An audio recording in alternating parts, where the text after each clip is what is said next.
السلطان نحن عبيد أعوذ بالله من الشيطان الرجيم بسم الله الرحمن الرحيم دستور مدد يا رجال الله مدد سلطان الأولياء دستور أهل الله دستور مدد الحق.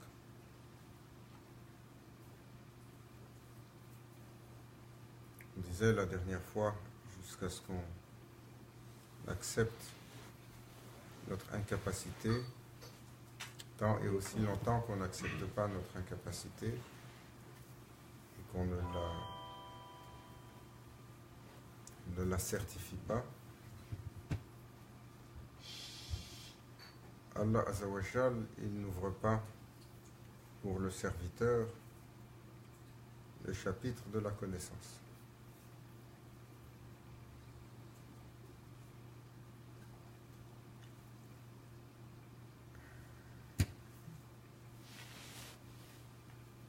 L'islam, il est basé sur la justice. Le prophète sallallahu alayhi wa sallam a dit. La justice, c'est mettre chaque chose à sa place. Il a dit. La justice, c'est mettre chaque chose à sa place. Aujourd'hui, j'ai eu une question intéressante d'un jeune.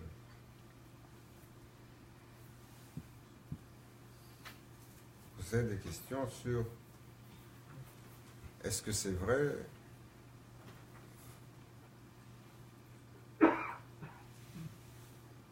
que Allah Azzawajal, il réserve pour son serviteur 100 vierges au paradis. Et pourquoi, alors, après tout un effort sur la terre, la récompense du paradis est quelque chose de charnel?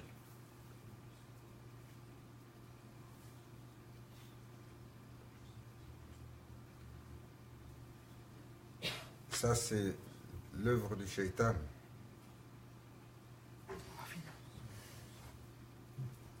De préoccuper les gens et l'espace public avec ce qui n'est pas important.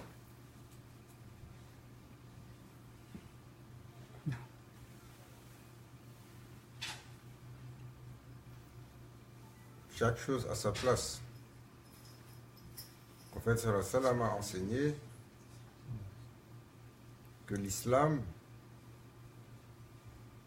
commence par le serviteur qui soumet son être au Créateur suprême. Shahada. Après cela, il remplit ses obligations. Il s'abstient des interdits. L'islam ne s'arrête pas là.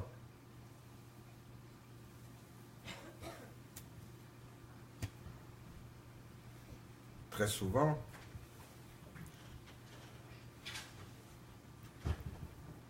c'est ce que nous pensons. C'est ce qu'on nous enseigne. L'islam, c'est les 5 piliers, tu remplis tes obligations, tu t'abstiens de ces interdits.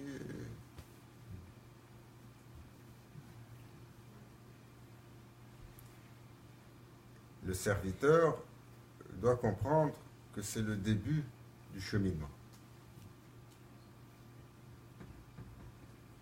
Par la suite, une fois qu'il a assujetti sa monture à respecter ce contrat de base, il doit commencer la purification de l'être et l'élévation de l'être. Cela commence par le corps, cela avance sur l'esprit et ça finit au niveau du cœur.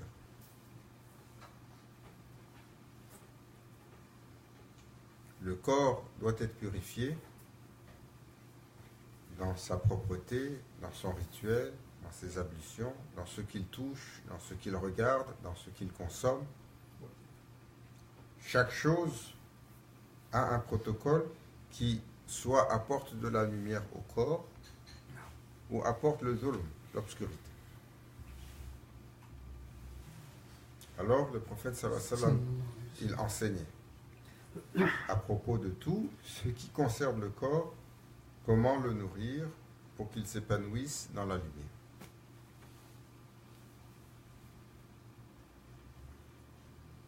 Mais cela ne s'arrête pas là, parce qu'il faut nourrir l'esprit, il faut le purifier, il faut l'élever. L'esprit, l'intellect, se nourrit par celui qui apprend, celui qui se nourrit de connaissances, celui qui accompagne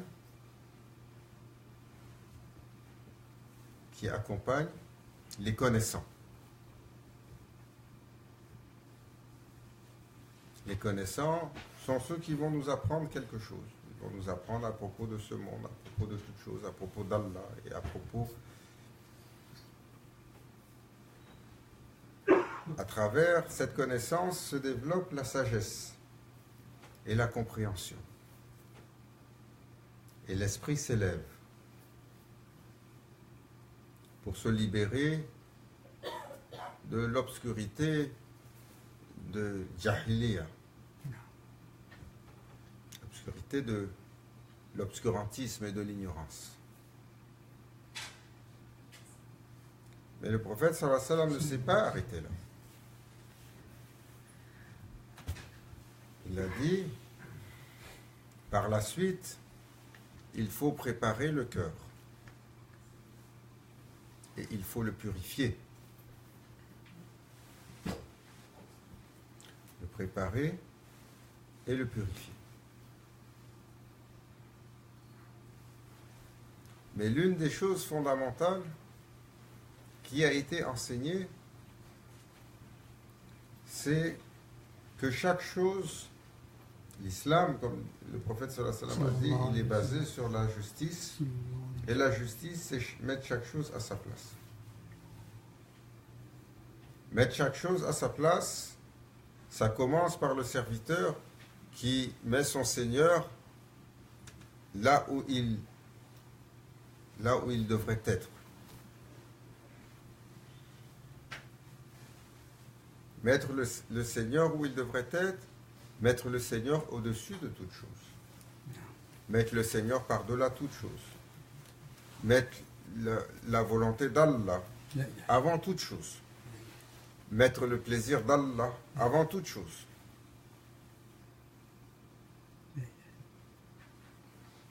Et lorsque nous discutons les uns avec les autres, nous ne nous rendons pas compte jusqu'à quel point nous imposons sur la volonté d'Allah nos propres opinions et nos propres compréhensions.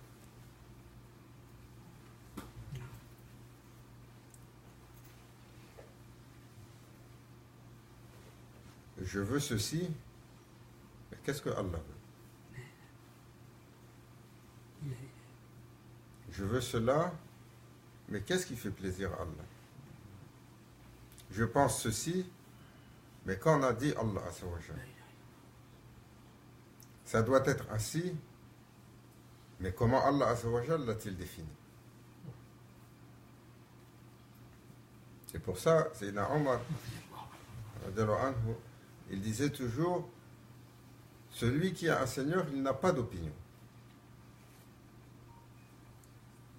The one that has a Lord, he has no opinion. No.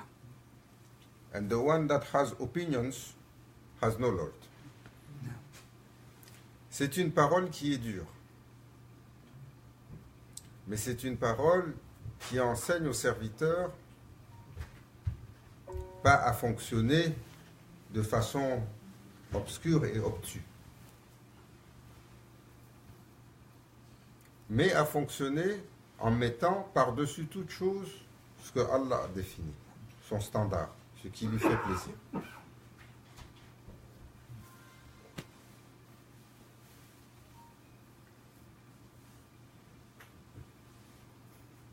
أطيعوا الله أطيعوا الرسول وأولي الأمر منكم.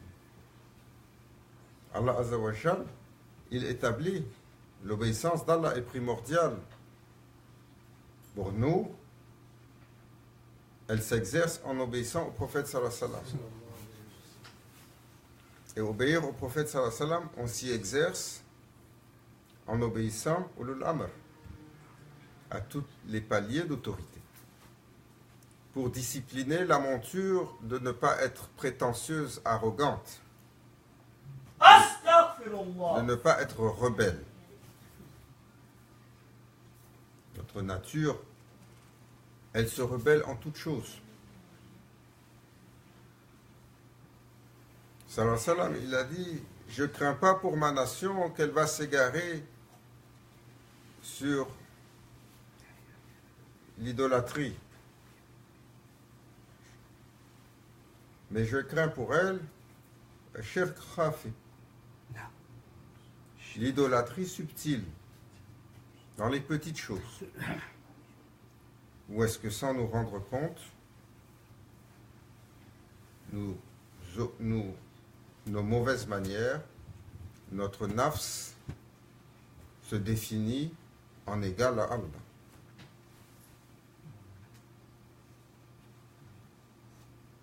Quand Sahaba al-Kiram, ils étaient questionnés, ils répondent Allah et son prophète savent.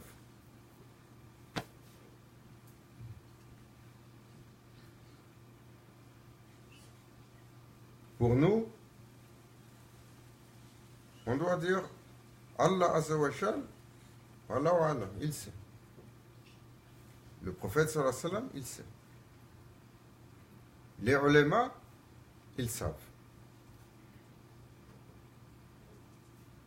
Ceux qui sont autorisés, ceux qui ont donné leur vie, ceux qui ont la connaissance, à travers Sahaba al-Kiram, Tabi'in, Tabi'in, Salaf Salih, les pieux, les prédécesseurs, les générations de connaissants et de sages.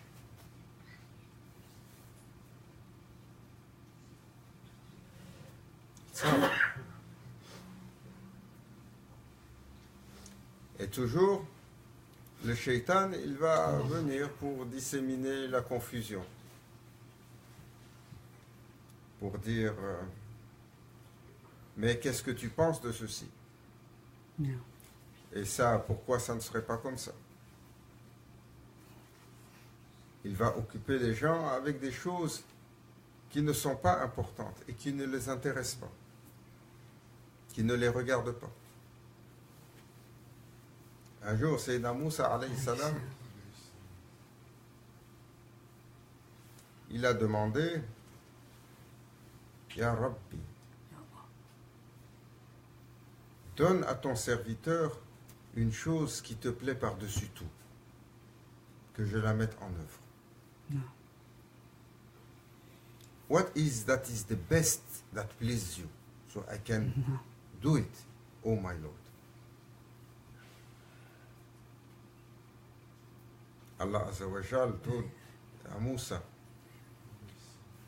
I am most satisfied with my servant when he is busy with his own affairs. No.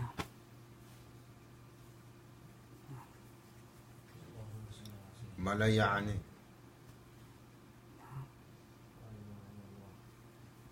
Ça, celui qui regarde dans les affaires des autres, c'est une maladie spirituelle.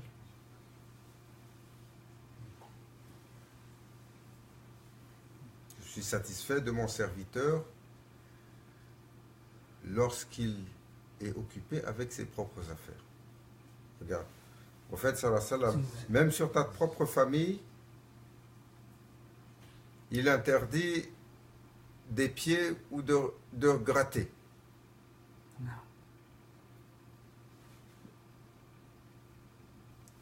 Pour bâtir la confiance et pour respecter quelque chose de fondamental. Allah a établi haram, un sanctuaire, entre le musulman et son frère.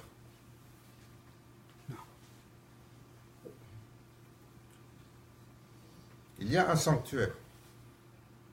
Il a défini pour ce sanctuaire 4 principes. Pour ton frère, en islam, son sang t'est interdit. Non. His blood. Ton frère, sa propriété. Non. Pour ton frère, son honneur. Pour ton frère, son intégrité. Non.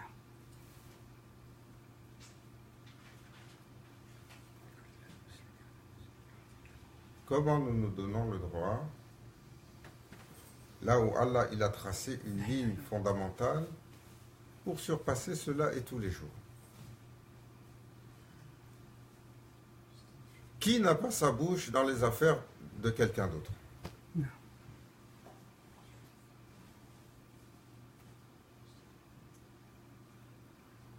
Le début du chemin spirituel, il commence par une qualité. Quelle est cette qualité? Regardez, sur la révélation, le prophète sallallahu alayhi wa sallam, avant que descende Salah, avant que Sayyidina Jibril alayhi salam, il vienne pour commencer à lui révéler. Quelle était cette qualité qui était connue intégralement sur toute l'Arabie à propos de lui? Comment on l'appelait? Muhammad al-Amin, Non. le digne de confiance.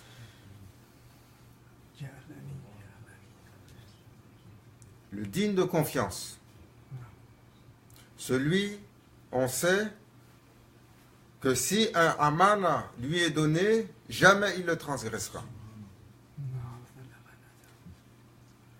Si un secret lui est donné, jamais il le trahira. Si une marque de confiance lui est donnée, jamais elle sera déshonorée. Si une ligne est tracée, jamais il la franchira. Il était connu. La condition fondamentale d'éligibilité pour un serviteur qui vient vers un murshid pour demander d'être pris,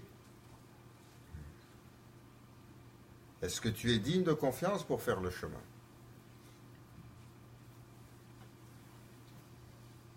C'est un chemin qui est difficile. C'est un chemin qui demande de l'intégrité.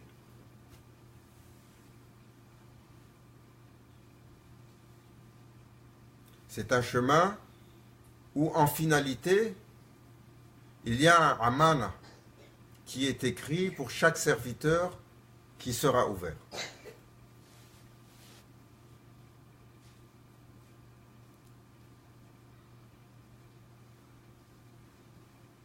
Ce amana, c'est une clé qui donne au serviteur qui s'accomplit ce que Allah Azza wa Jal dit dans le hadith Qudsi. Non. When my servant approaches me through voluntary worshipping and I start to love him, he will see with my eyes, he will speak with my tongue, No. he will hear with my ear. No. I will be the ear that he hears with.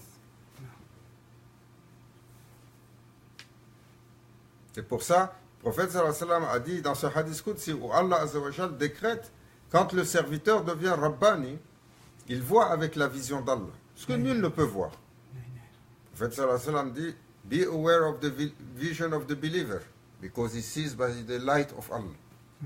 Faites attention à la vision du croyant.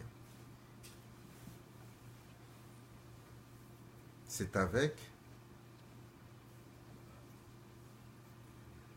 la vision d'Allah, la lumière d'Allah qu'il voit. To reach that, you need to be trustworthy. Il faut être digne de confiance pour que soit ouvert sur quelqu'un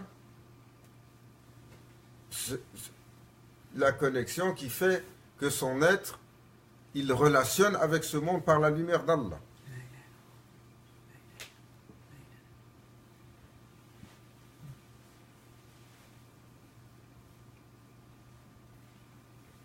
Une fois, il est venu chez un cheikh, on a raconté cette histoire l'autre jour, un étudiant de longue date. Il attend patiemment, il dit au cheikh, je suis Kadim à la Bab Cheikh tellement longtemps maintenant, quand est-ce que tu ouvres pour ton serviteur?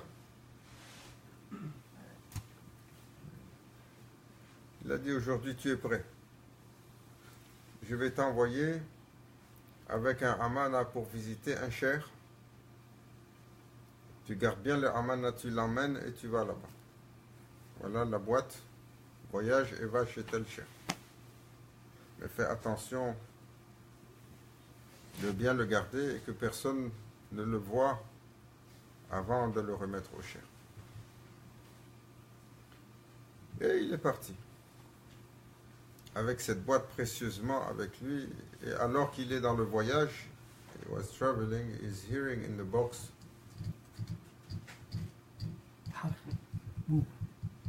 some noise.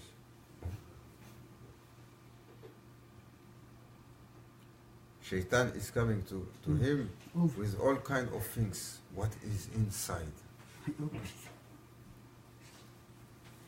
Ça, c'est jamais le cheikh, il a envoyé quelqu'un avec autant de recommandations. Et il continue. Là encore, il est... Après quelques journées de voyage, il est curieux. Il a ouvert la boîte et là, il y avait une souris dedans. Elle s'est échappée.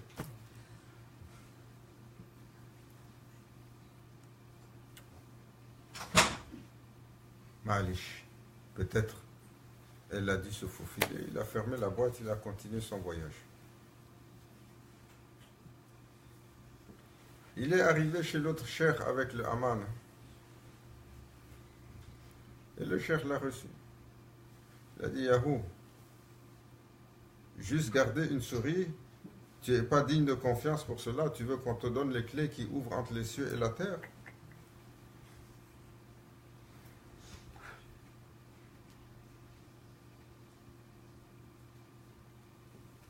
How are we trustworthy? Comment on se considère comme digne de confiance? Ça, c'est facile. Oh, Foulan, quelle est la limite que Allah a établie par rapport aux droits des autres que tu ne transgresses jamais?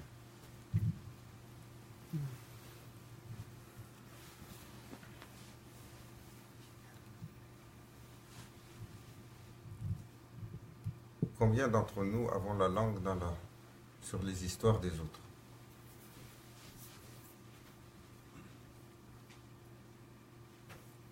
Et nous pensons que ça n'a pas de conséquences.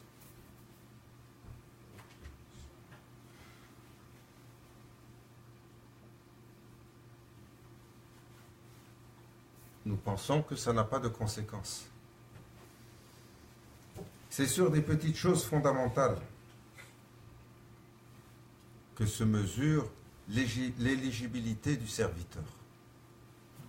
Première condition, celui qui est capable de porter l'amana.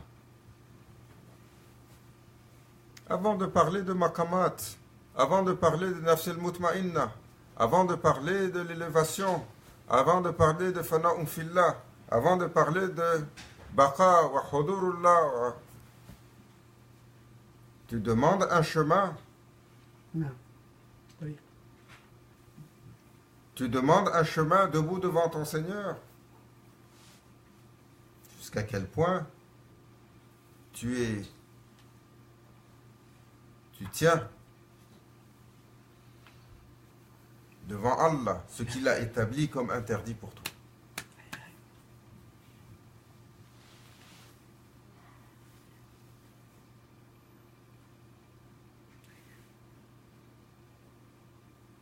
Un jour, le prophète sallallahu alayhi wa sallam était là et les compagnons sont venus le voir et ils étaient en train de se tordre de douleur. De se tordre de douleur. They had stomach ache so much. Et le prophète sallallahu alayhi wa sallam, il les a regardés.